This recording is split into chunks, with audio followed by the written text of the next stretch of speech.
Veriu i Gazës është rënditur nga shpërthime të fuqishme nga sulmet izraelite në shkallë të gjerë. Përparim u raportua nga trupat toksore në perëndim të Beit Laia. Të paktën 18 persona u vranë gjatë bombardimeve izraelite në Gazën Veriore sipas Agjencisë së Mbrojtjes Civile të drejtuar nga Hamasi.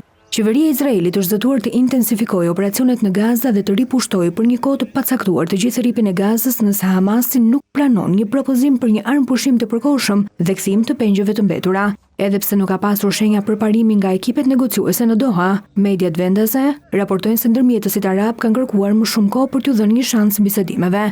Ndërkohë situata e rëndë në Gaza vazhdon me Izraelin që pengon hyrjen e ushqimeve dhe ilaçeve si dhe ndihmave të tjera që nga mesi i marsit. Më herët sekretari amerikan i shtetit, Marco Rubio, u shpreh se administrata Trump është shumë e shqetësuar për shkak të situatës humanitare në Gaza.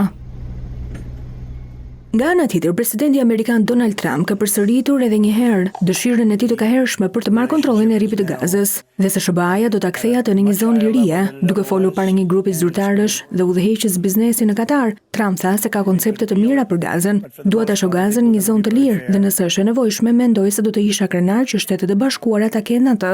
Le ta marrin, le të ndodhin gjëra shumë të mira, u shpreh ai. Trump më parë ka thënë se dëshiron ta shndërrojë Gazën në Rivierën e Lindjes së Mesme.